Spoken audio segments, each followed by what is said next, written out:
హే నమస్తే పీపుల్, ఎట్లున్నారు అందరూ? సో ఇవాళ నేను మీకు ఒక రెసిపీ చూపిద్దామని వచ్చాను. అది పుంటికూర పచ్చడి. పుంటికూర పచ్చడి ఎట్లా చేస్తారో మొత్తం రెసిపీ మీకు ప్రొసీజర్ వైజ్ నేను మీకు చూపిస్తాను, చూడండి. మనమైతే గోంగూరని మంచిగా కడుక్కొని ఒక గిన్నెలోకి తీసుకోవాలి.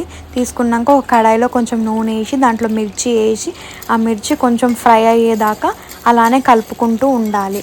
కలుపుకున్నాక ఎల్లుల్లిపాయ కోసుకోవాలి. కోసుకున్నాక కోసిన ఎల్లుల్లిపాయని ఆయిల్లోకి వేసేయాలి. వేసినాక అవి కొంచెం క్రిస్పీగా బ్రౌన్ కలర్ వచ్చే వరకు అట్లనే చేసుకోవాలి ఆ ఎల్లుల్లిపాయని ఇంకా ఆ మిర్చిని.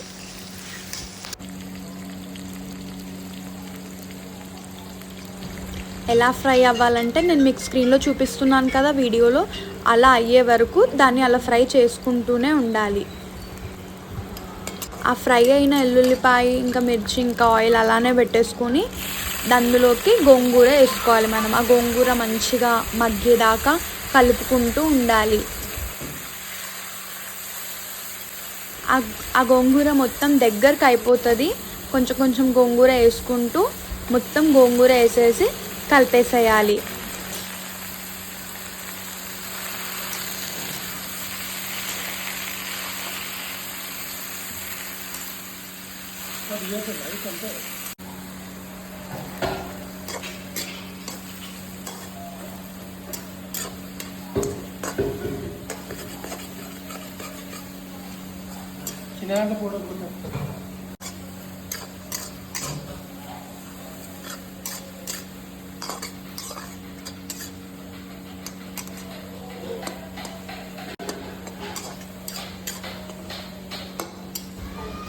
దెన్ మనము ఒక దాంట్లో శనగపప్పు, మినపప్పు, ఎండుమిర్చి 3 ఫ్రై చేసుకొని దాన్ని మిక్సీ పట్టాలి.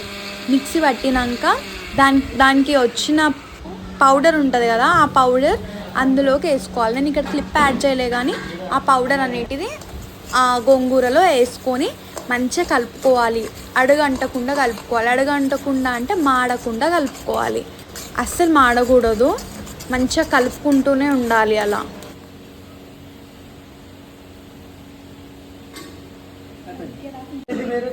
నేను నెక్స్ట్ ఒక ప్యాన్లో ఆయిల్ వేసుకొని అందులో ఎల్లిపాయ మొత్తం కట్ చేసేసుకొని ఆ కట్ చేసుకున్న ఎల్లిపాయని ఆ ఆయిల్లోకి వేసేసేయాలి. వేసి బాగా కలుపుకోవాలి.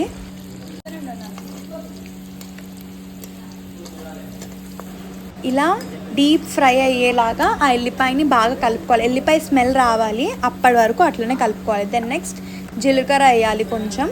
జీలకర్ర కొంచెం ఇంకా ఆవాలు కొంచెం వేసుకోవాలి. 2 వేసుకొని బాగా కలుపుకోవాలి.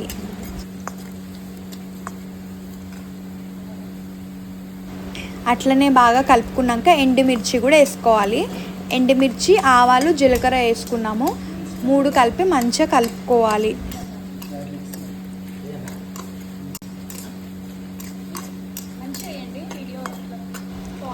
అవి బాగా ఫ్రై అయినాక కరివేపాకు వేసుకోవాలి.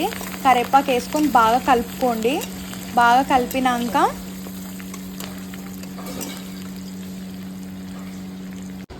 మనం ఇందాక చేసుకున్న గోంగూర మిక్సీ పట్టుకోవాలి. ఇప్పుడు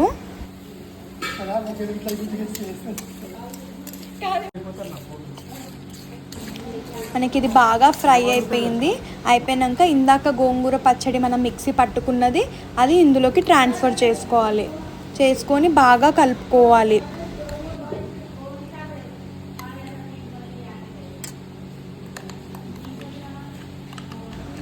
బాగా కలుపుకోవాలి మొత్తం పచ్చడిని. బాగా కలుపుకున్నాక ఇంకా మన పచ్చడి రెడీ అయిపోయింది. ఒక్కసారి మీరు ఇంట్లో ట్రై చేసి చూడండి.